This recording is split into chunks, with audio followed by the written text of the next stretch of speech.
Ok, estábamos platicando de la reproducción y las diferencias que hay entre la reproducción asexual y la reproducción sexual. Ustedes me decían, hace un momento, Carelli decía que en la reproducción asexual, pues va a depender de otros factores para que ayuden a que, perdón, en la reproducción sexual va a depender de otros factores a que ayuden a que ese polen se mezcle en alguna de las plantas. En el caso de que tenemos la reproducción asexual, no dependen de que se tengan que unir los progenitores. Un solo individuo puede reproducirse y puede dar como resultado un hijo de un solo individuo. En la reproducción sexual es lo contrario. Hay células que especializadas para esto, que conocemos como espermatozoide y óvulo, se tienen que unir y además cada organismo provee la mitad de cromosomas para que haya una combinación que provoque una variedad o variabilidad genética. Al mezclarse, entonces este organismo se vuelve más fuerte a todos los factores que se le puedan presentar en el medio ambiente en el cual vive. Tienen que existir también en la sexual órganos reproductores y vamos a encontrar que hay organismos tanto masculinos como femeninos. ¿Está claro hasta ahí? Sí, profe. Ok. Sí. Vamos a revisar que dentro de la reproducción asexual vamos a tener también la reproducción asexual vegetativa. Cuando una planta produce genotipos idénticos, ¿a qué se refiere? Genotipos idénticos.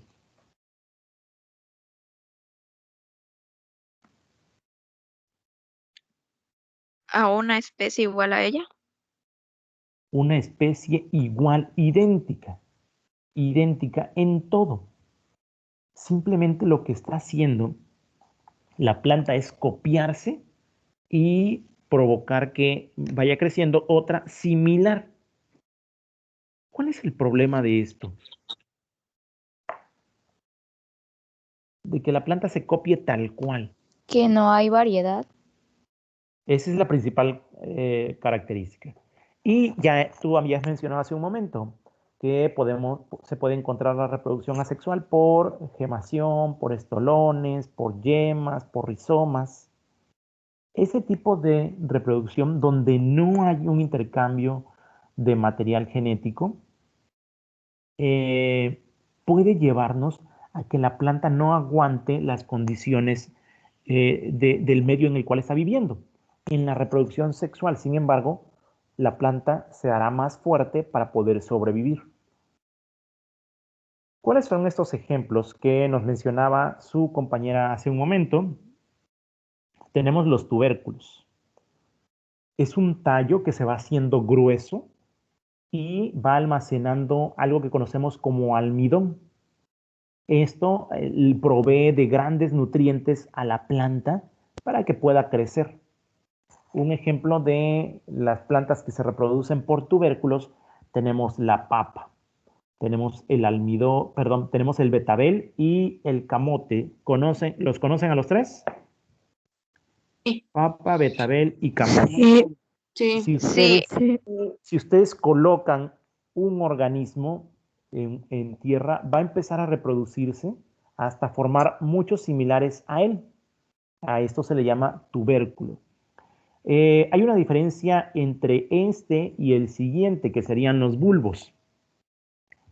Porque el bulbo son hojas carnosas que se fueron poniendo una sobre otra, sobre otra, sobre otra, hasta formar una especie de capas que se conocen como bulbos. En el caso del tubérculo es seco. En el caso del bulbo es pues una hojita carnosa y los ejemplos que tenemos El principal ejemplo sería la cebolla. ¿Alguna vez han pelado una cebolla y se pueden desprender como hojas, no?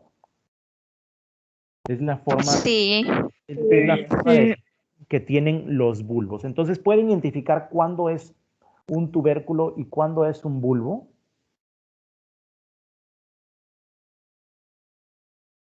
Sí pueden decir al verlo, al ver la planta, este es un bulbo, este es un tubérculo.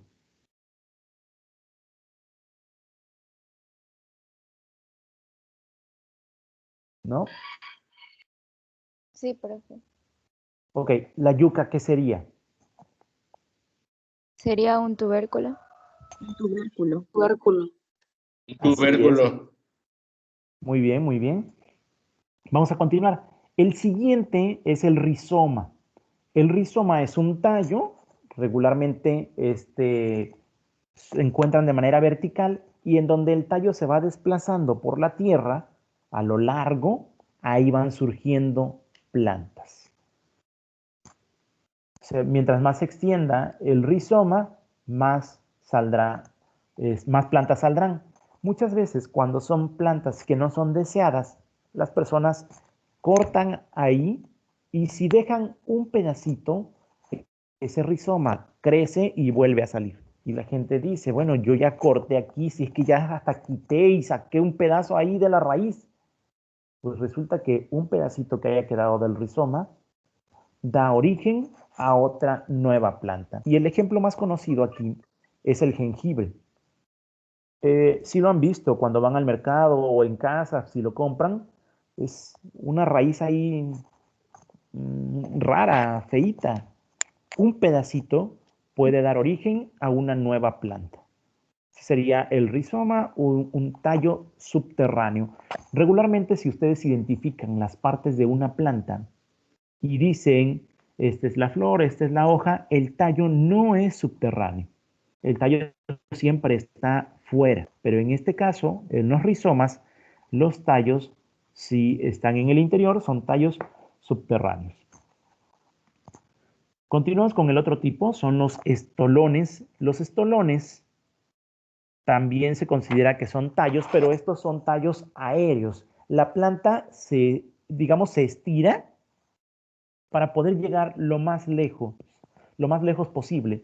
Una de las funciones que tenemos como seres vivos es reproducirnos. Obviamente los seres humanos no podemos hacer esta situación de cumplir nuestra función biológica y ponernos a reproducirnos, reproducirnos y reproducirnos porque ya somos muchos. Pero las plantas sí hacen esto. La función principal de un organismo es la reproducción. Y las plantas van buscando estrategias para poder reproducirse de una mejor manera. Una de esas formas son los estolones. Han caminado en donde hay mucho pasto y de pronto el pasto está enterrado y deja como una cuerda hacia arriba y la gente se tropieza. Sí. sí, Sí, les ha tocado. Sí. Ok, eso es un estolón. La planta, como si extendiera su brazo, donde toca tierra, se vuelve a enterrar y así se va reproduciendo lo más que se pueda. El ejemplo más común que tenemos en este caso es la fresa. Si ustedes siembran fresa en una maceta, la fresa se va a ir extendiendo, colocan otra maceta y al tocar la tierra de esa maceta, ya tienen ahora dos macetas de fresa. Y así pueden ir haciendo macetas donde la planta se vaya estirando solita. Al tocar la tierra hará una nueva planta. Entonces, esta forma de reproducción, la planta lo que hace es extenderse y extenderse para formar un nuevo individuo. Y el último tipo que vamos a ver es el esqueje. ¿Alguna vez han utilizado un esqueje? El esqueje son tallos que se colocan en un poquito de agua y ya cuando absorben la suficiente agua forman nuevas raíces y entonces ya se puede colocar en tierra. ¿Alguna vez? ¿Alguien? Yo Sí, ¿qué cosa? Yo. ¿Con qué? agarré un trocito de perejil que tenía un poco de raíz, lo dejé en agua y de ahí lo pasé a la tierra y ahí mismo volvió a reproducirse, por así decirlo. ¿Ok? Son tallos que se colocan en agua y ahí forman una nueva raíz. Sí, puede decirse que es un esqueje. ¿Alguien más ha sembrado algo por esqueje? Yo, profe, ¿Qué cosa? la albahaca. La albahaca, así es cierto, la albahaca crece también por esquejes, muy bien. Muchas veces las personas confunden esquejes con estacas. El esqueje tiene que colocarse en agua para que pueda producir pequeñas raíces y estas pequeñas raíces ya den origen a raíces más grandes y una nueva planta.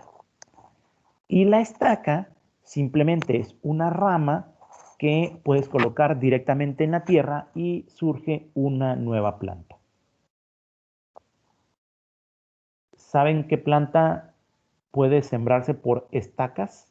Que corten una rama, la entierran y listo, ya sale una nueva planta. ¿No? El orégano. El oreganón por estacas, muy bien. ¿Qué otra? De hecho, ahorita es la temporada de esa fruta. Por donde quiera hay ahorita. Chile y limón. El cactus, ¿no? ¿El El qué? mango, Cactus. La piña. No,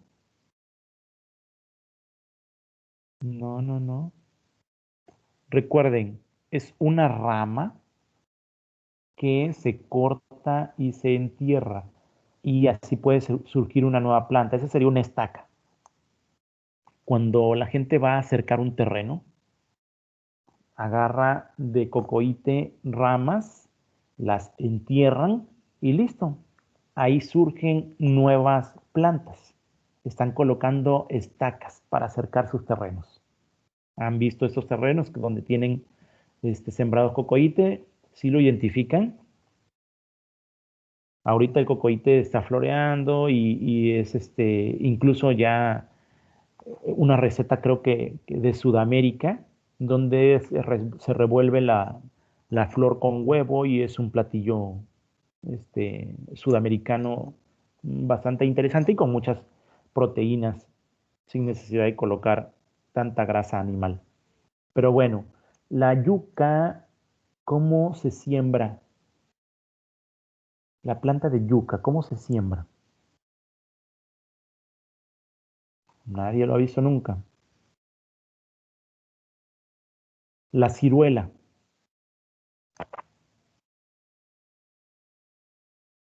¿no? La ciruela o la yuca lo que hacen es cortar una rama de la planta madre, se corta un pedazo, se entierra y listo, ya se tiene una nueva planta.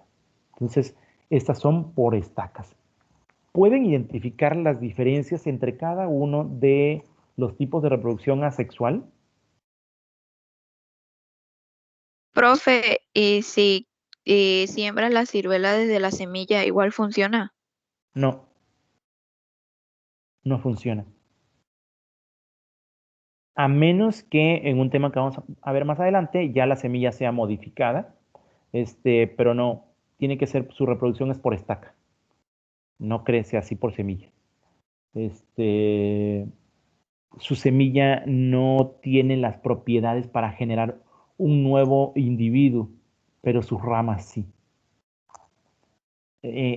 Como conocimiento popular se dice que cuando la ciruela está dando, cuando tiene frutos, es cuando se debe de cortar la rama para poder generar un nuevo individuo.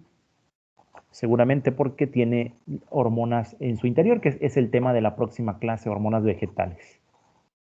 Bueno, ¿cuáles podrían ser las ventajas que se tienen en la reproducción asexual? Algunos organismos se empiezan a reproducir cuando las condiciones ambientales son muy buenas. Hay bastante agua, hay alimento, está el suelo adecuado. Entonces muchas plantas dicen, ah, bueno, si hay de todo, pues me reproduzco solita. De pronto empieza la sequía, Ya no hay suficiente agua, no hay suficiente alimento y la planta ahora se reproduce sexualmente. Entonces, cuando las condiciones son adversas, cuando es muy difícil que vivan en ese lugar, las plantas dicen, no, mejor por reproducción sexual. Cuando hay de todo, la planta dice, o la planta, bueno, no lo dice, la planta decide reproducirse por que sea su reproducción asexual. ¿Cuáles son las ventajas que podemos tener? Es muy rápida la división y en cualquier momento puede reproducirse una planta. No hay que esperar todo un periodo como ustedes están esperando en sus huertos para que germine una planta. Rápido la planta, desde un fragmento, desde una rama, desde una parte de la planta como es el tallo, puede salir un nuevo organismo. Otra de las ventajas es que no necesita tener células sexuales, no necesita que haya espermatozoides, no necesita que haya óvulos para que exista la reproducción. Y una de las mayores ventajas que podemos encontrar es que no hay cortejo y por lo cual no se pierde energía. Si la planta no pierde energía, entonces toda la energía que tiene la puede dedicar a propagar, a crecer. Entonces es otra de las ventajas. Una más que podemos encontrar es que un solo individuo puede dar origen a múltiples organismos. Muchísimos organismos pueden salir de uno solo. Y esto nos llevaría a una colonización rápida. Vamos a suponer que un terreno, si lo quieren llenar de ciruelas, pues fácilmente van, cortan 100, 50 ramas de la planta, los entierran y ya rápido tienen estacas para poder sembrar ahí. Y listo, la planta colonizó rápido el lugar. Es que el zacate empieza a extenderse. ¿Cómo dijimos que era la reproducción del zacate? ¿Cómo se le llama?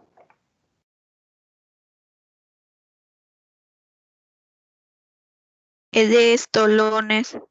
De estolones. Rápido empieza a reproducirse y dice, ya todo esto es mío, ya lo logré, la reproducción ya la logré y recuerden que es la finalidad de todo ser vivo.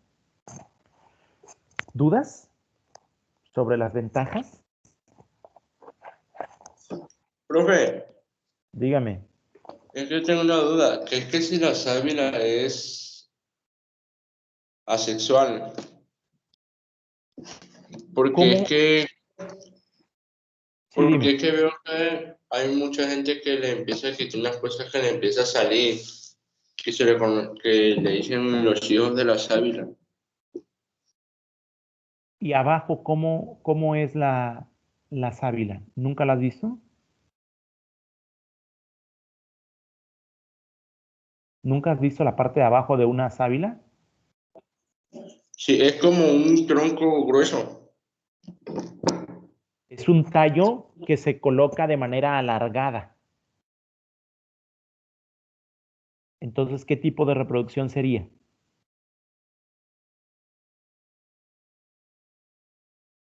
Es un tallo que se pone en todo lo largo del suelo.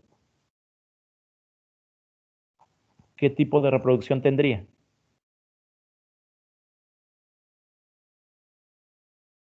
¿Nada?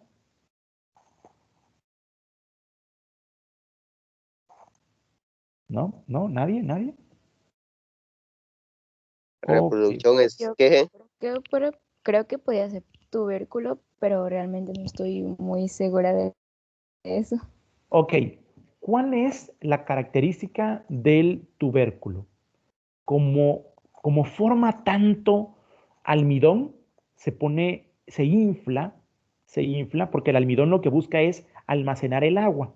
Entonces, este tubérculo se infla y se pone como redondito.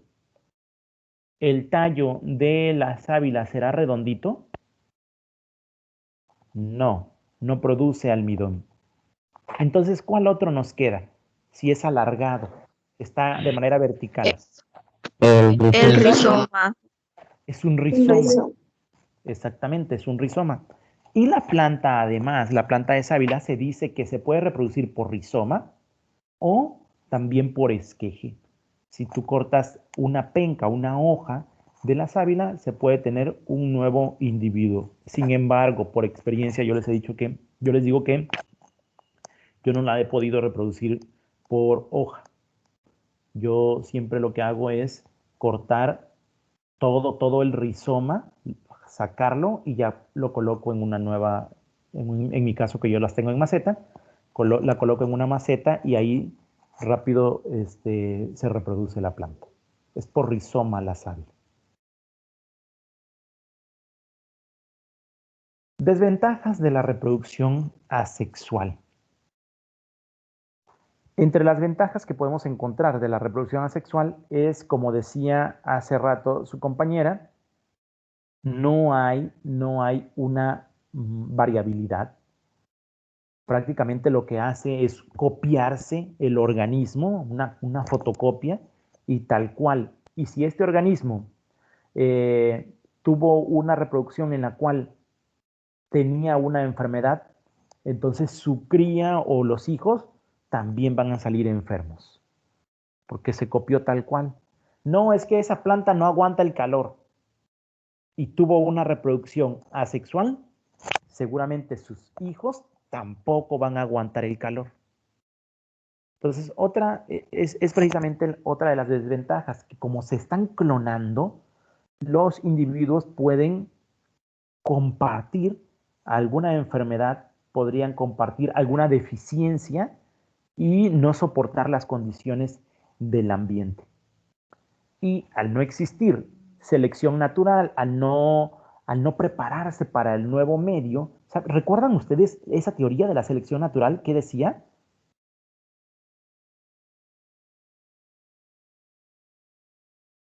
¿Qué dice la teoría de la selección natural? Que los organismos se adaptan a su entorno. Ponían como ejemplo la jirafa cuando tenía el cuello corto y pues al no encontrar suficiente fuente de alimento, se alargó el cuello y por eso las jirafas tienen el cuello así de largo. Ok, muy bien. La teoría de la selección natural nos dice que los organismos más fuertes son los que van a resistir a cualquier cambio en el ambiente y les va a permitir adaptarse a cualquier situación que se presente. Si hay inundación, los organismos se van haciendo fuertes para soportar una temporada de inundación. Si hay sequía, los organismos van cambiando y se van haciendo más fuertes. En el caso de la reproducción asexual, no hay selección natural y los organismos no se vuelven más fuertes. Y por lo cual, al no ser más fuertes, tenemos poca o nula adaptación al medio, no hay una combinación de genes y entonces la planta es difícil que se pueda seguir reproduciendo. Vamos ahora con la reproducción sexual. En la reproducción sexual vamos a encontrar que tenemos plantas monoicas, tenemos plantas dioicas. Se dice que las plantas monoicas presentan tanto una parte masculina como una parte femenina, pero en flores separadas. Podemos observar ahí, si todos sí pueden ver la imagen del maíz. Sí, profe. Sí. Sí, profe. Sí, ¿Ok? El maíz es una planta monoica. Tiene dos tipos de flores en una sola planta. Entonces se les llama monoica unisexual. En la misma planta está la flor macho y la flor hembra. Y aprovecha el viento para poder reproducirse. ¿Qué necesitamos si tenemos plantas monoicas para poder lograr la fecundación? Tener muchas plantas. Nadie siembra una sola plantita de maíz. Van a buscar tener muchas plantas de maíz, el aire mueve el polen y ya cae en la flor que se encuentra en la parte baja. En el caso de que sembraran una sola planta, pues habría que hacer el trabajo nosotros de quitar el polen y llevarlo a la flor de la parte de abajo. En el caso de las monoicas hermafroditas, son plantas que van a tener las mismas características de macho y hembra en la misma flor, como la mayoría de las plantas que conocemos. ¿Recuerdan cuando vimos las características de la flor? En la parte superior está el polen, en la parte inferior está el óvulo. Entonces, las plantas monoicas hermafroditas serán aquellas que tienen en una sola planta, tienen la flor con ambas características. ¿Sí me expliqué bien? ¿Sí me comprendieron lo que les dije? ¿Cuándo es una monoica unisexual y cuándo es una monoica hermafrodita?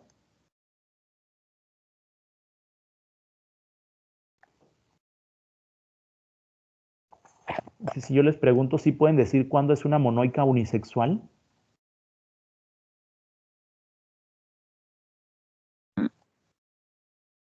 ¿No? Cuando unisexual sería cuando la planta, nos explicó el ejemplo del maíz, cuando tiene, o sea, los dos órganos, femenino y masculino, pero en diferentes flores, por decirlo así. Exactamente. Son dos flores, una es macho, una es hembra, pero en la misma planta. ¿Ok? En la monoica unisexual. Ahora, la monoica hermafrodita es aquella que hay solo una flor y esa flor es macho y hembra. Macho en la parte superior y en la parte inferior de la planta sería hembra. Como toda la gran cantidad de flores que conocemos, el limón, la naranja, son monoicas hermafroditas. Pero tenemos otro tipo de plantas también que realizan la flor también conocida como dioica. Esta va a tener plantas que son con flores macho y plantas con flores hembras. Aquí representa un mayor problema de reproducción, porque si no tenemos alguna planta femenina y tenemos puras plantas masculinas, entonces no puede existir la reproducción. Y es el caso de la papaya. Cuando las personas no les dio fruto, ellos dicen, no, pues es que es una planta macho. No, la planta no es macho o hembra, lo que cambia es la flor. Entonces, lo que habría de decirse es que esa papaya tiene solo flores masculinas o esta tiene solo flores femeninas. ¿Dudas hasta ahí entre las flores monoicas y las dioicas?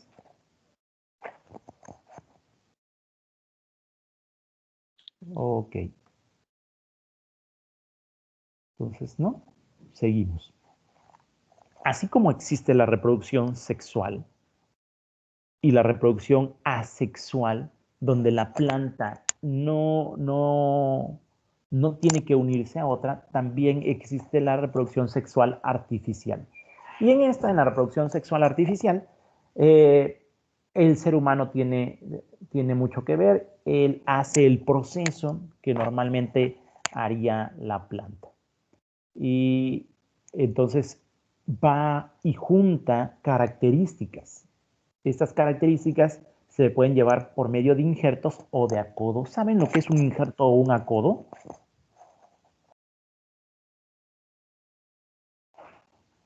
¿Qué es un injerto o un acodo? Cuando se une un trocito de una ramita de una planta con otra. Cuando se unen, exactamente. Entonces tú, por ejemplo, tienes una planta de mango en tu casa y dices, no, pues ya compré una plantita de mango o corté una rama de ese mango grandotote que tiene mi vecina y ya voy a tener, híjole, y resulta que van a pasar 10 años para que te dé mango, pues entonces necesitas apurar las cosas. Y esa rama se coloca en un árbol adulto y entonces se hace un injerto y empiezas a cuidar la rama que tú colocaste en el árbol, la que insertaste en ese árbol y le quitas todas las ramas del mango que ya tenías ahí. Y el árbol entonces dice, bueno, si ya no tengo ramas, no dice, el árbol hace, Si ya no tengo ramas de un lado, pues solo me dedico a mandarle nutrientes a esta rama que me colocaron. Y empieza a mezclarse como si estuviéramos haciendo un cruzamiento de la misma planta, de la planta con la otra. Y entonces vamos a encontrar que tenemos algunos ejemplos como la manzana golden. La manzana amarilla se realizó un injerto con otros manzanos para que se pudiera dar la característica de esta manzana a partir de una rama. Y lo mismo sucede con la naranja valenciana, la naranja de jugo. La naranja valenciana, ¿de dónde será la naranja valenciana?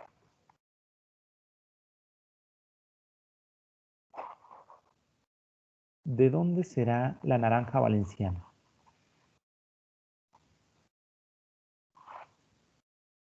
No quiero pecar, pero a juzgar por el nombre es de Valencia, España. De Valencia, España. Exactamente. Entonces, la naranja valenciana, una naranja color naranja, le gustó mucho a la gente. Y dijeron, bueno, ¿y qué pasa si la mezclamos con las naranjas de acá? Para que aguante, porque la naranja agria, ¿sí la conocen? Sí. Sí. A la naranja agria la tienen olvidada y la naranja resiste, la naranja da frutos. Entonces lo que hicieron fue mezclar la naranja agria con la naranja valenciana y salió la naranja amarilla que conocemos. Si han bebido jugo de naranja y saben que el jugo de naranja no es naranja, es amarillo. Pero es una mezcla o un injerto que se hizo a la naranja agria, se le colocó una rama de naranja valenciana. Y entonces ya tenemos la naranja que todos conocemos ahora, a partir de la naranja agria. ¿Qué se logra al hacer los injertos? En resumen, ¿qué se logra al hacer un injerto entre dos plantas? Obtener una Obtener nueva. un fruto modificado. La nueva planta. A ver, alguien dijo obtener una planta modificada. Sí, Ok, exactamente. Estamos obteniendo una planta que tiene características de ambas. Las características de ambas. Entonces, al hacer un acodo, le damos, o un injerto, le damos esas características a las plantas que estamos modificando nosotros. Si ustedes tienen una naranja y le hacen un injerto con el limón, pues habrá una nueva combinación ahí. Si ustedes tienen una planta de naranja agria y le injertan limón, seguramente saldrá un limón sin semilla con muchísima agua por las características que está tomando de la naranja. Y eso es lo que están vendiendo en los viveros, injertos de árboles y para obtener mayor propiedades, para beneficiarse el ser humano. Esto, la reproducción artificial, es para que el ser humano se pueda beneficiar. Pero no solamente se beneficia de ese tipo de reproducción, también el ser humano está haciendo la reproducción mediante plantas transgénicas. ¿Y en qué consiste? Ahorita, y tienen muy cerca esta carrera, biotecnología está aquí en Jalpa, y se puede aprovechar si a ustedes les interesa, y creo que puede ser una opción porque están en químico biólogo. En esta carrera lo que busca la biotecnología es utilizar cualquier organismo o partes de los organismos para proporcionar una característica, dárselo a otra planta. Y entonces cada vez que nace una de esas plantas ya con esas características, ya mejoró. Y el ser humano lo que anda buscando es mejorar todo para él. Y, por ejemplo, aquí podemos ver una imagen de dos tipos de métodos en los cuales nosotros podemos tener plantas transgénicas. El método convencional, en el cual hay que ir planta por planta intercambiando el polen. Y yo les platicaba en una clase pasada donde el chile más picante del mundo lo logró un señor llevando polen de flores de chile y mezclándolos, habanero con anaheim, con serrano, todos fue mezclando las flores hasta que obtuvo un chile muy, muy picante. Ese es una manera, ese es el método convencional. El único problema del método convencional es la cantidad de tiempo que lleva para que salga una nueva planta, para que dé un fruto, entonces tomas las semillas y ahora sembrar. Ah, mira, si pica más que la planta madre, lleva un tiempo. Entonces tenemos la ingeniería genética, donde el proceso se acelera y se pueden llevar a cabo los intercambios de información de la planta que puedan traer beneficios para las personas. ¿Cuáles podrían ser las ventajas? ¿Cuáles podrían ser las ventajas de las plantas transgénicas? Bueno, ¿recuerdan lo que es fenotipo y lo que es genotipo?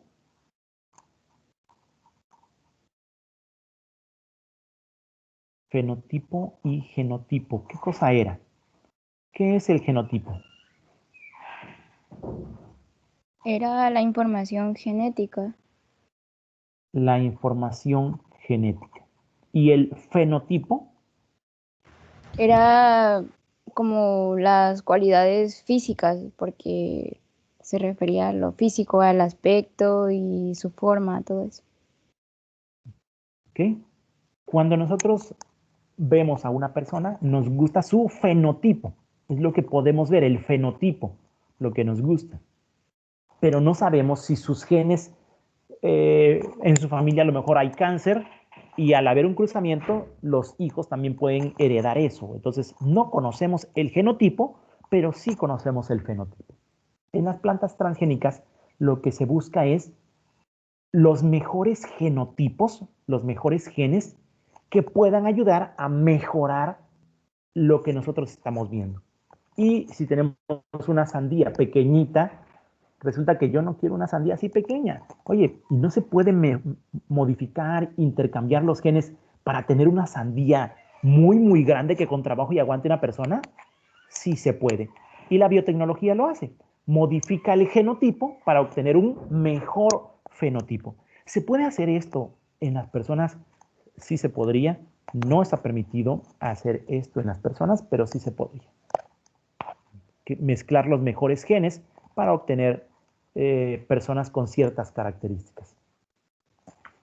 Otra de las ventajas de las plantas transgénicas es que se busca que aumente el rendimiento de las plantas. Si una planta de maíz normal te da 3, 4 elotes, una planta transgénica podría darte 10 o 20. O elotes mucho más grandes, la misma cantidad si quieres, pero elotes más grandes que tengan más granos y entonces mayor producto. Por lo cual también lo que se busca es mejorar la calidad. Oye, resulta que, fíjate que a la gente no le gusta este elote amarillo. Dicen que la harina sabe simple y cuando lo comen no tiene sabor. Bueno, vamos a agregarle azúcar, vamos a agregarle una fructosa, una glucosa a la planta y si quieres, si no les gusta el color blanco, pues vamos a agregarle una proteína que les dé color y entonces tenemos un maíz amarillo, un maíz dulce, que vino de una combinación de las plantas y ahora sí la gente lo consume más. Y en muchos países consideran que el maíz blanco es para los animales y el maíz amarillo es para las personas. Nosotros en el elote y el esquite, pues es maíz amarillo, pero es parte de nuestra cultura mexicana, donde nosotros no consumimos el maíz amarillo, consumimos el maíz blanco. Otra de las ventajas o lo que se busca al hacer una planta transgénica es que se aumente la producción. Y también se está buscando el poder obtener la reproducción de nuevas plantas. ¿Qué planta se imaginarían ustedes a la cual se le pueda modificar algo para que haya más? Una planta que no sea una planta que se venda de manera comercial. Digamos que es una planta nativa, una planta que se encuentra en el monte, y que le pudieran modificar por alguna razón para poder aprovecharla, ¿a cuál planta?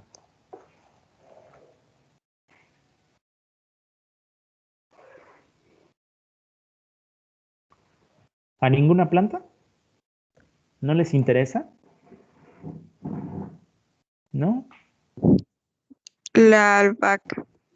¿La albahaca te interesaría producir más? Sí, me gusta su olor. Por el olor. Inclusive se podría hacer mediante esta técnica, se podría hacer que el olor sea más fuerte. O se podría mezclar. Te gusta tanto el olor que a lo mejor tú dices, es que yo quiero que la manzana tenga olor a albahaca. Y se pueden mezclar los genes y cuando tú vayas a comer una manzana, tenga sabor a albahaca. Es que resulta que no me gusta el color naranja de la naranja, bueno, el amarillo de la naranja. Yo quiero naranjas color azul. Las plantas transgénicas pueden hacer eso. Nada más habría que ver si la inversión que se va a hacer para que tú tengas naranjas azules deja un beneficio a los seres humanos. Porque lo que se busca es que se obtengan beneficios para el ser humano. Y otro ejemplo, en la ingeniería genética, ahí hay una imagen de, están sacando genes de una bacteria. Y esos genes de la bacteria los van a mezclar con los genes de la planta para formar una planta nueva. En este caso, esta planta produce su propio insecticida y ya no se la comen las plagas. No llegan organismos a alimentarse de ella. Está protegida, ella solita se protege. Con esto terminamos el tema del día de hoy. ¿Alguien tiene alguna duda?